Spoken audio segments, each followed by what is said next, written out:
two Japanese alphabet, shi and tsu. Shi and tsu এই দুইটা katakana অক্ষর। এই দুইটার হিরাগানা হচ্ছে shi, tsu। বিশেষ করে এই কাতাকানা দুইটা আমরা গুলিয়ে ফেলি, দুইটা একই রকম দেখতে। এই দুইটা মনে রাখার একটা সহজ টেকনিক আছে। এই চিহ্ন দুইটা, এই দুইটাকে আমরা নিব, এই দুইটা একটু এই রকম হেলে যাওয়ার মতো, আর এইটাও শি, এইটাও শি। এই শি দিয়ে আমরা ওইটাকে মনে রাখবো এইভাবে, শি।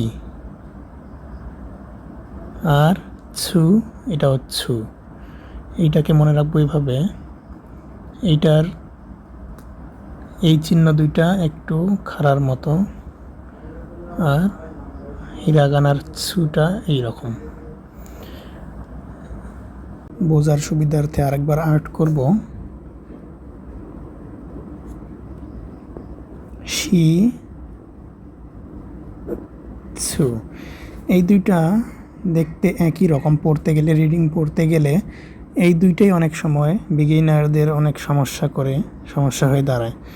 এই দুইটা সহজে আমরা মনে রাখবো, একদম সিম্পল। এটা কাতাকানার দুইটি অক্ষর, শি অ্যান্ড ছু। এটা কাতাকানা, এবং এই দুইটারই হিরাগানা আছে, শি অ্যান্ড ছু। হিরাগানার এই দুইটা খুব সহজে মনে থাকে, কিন্তু কাতাকানার এই দুইটা মনে থাকতে চায় না। আমরা হিরাগানার এই দুইটা দিয়ে কাতাকানার এই দুইটা খুব ইজিলি মনে রাখবো। এইভাবে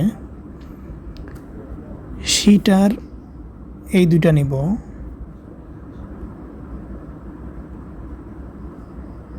এইরকম করে বাঁকা করে দিলে কিন্তু শি হয়ে যায়, কিন্তু এটা দিব না। মনে রাখার ক্ষেত্রে আমি একটা জিনিস দেখাচ্ছি।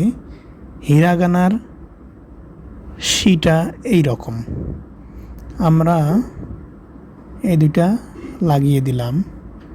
এই যে এই দিক দিয়ে বাঁকা করে দিলে কিন্তু শি হয়ে যায়, এই দিক দিয়ে বাঁকা করে দিলে কিন্তু শি হয়ে যায়, কিন্তু দিব না। আমরা মনে রাখবো তখন এইভাবে, যখন বইয়ে রিডিং থাকবে শি দিয়ে, তখন আমরা মনে মনে ধরে নিব যে এই দিক দিয়ে একটা এরকম হবে, শি হবে, তার মানে এটা শি। এবার ছুটা মনে রাখবো এইভাবে। ছুটার এই দাগ দুটা কিন্তু একটু খাড়া টাইপের, এই দিক দিয়ে বাঁকা করে দিলে ছু হয়ে যায়।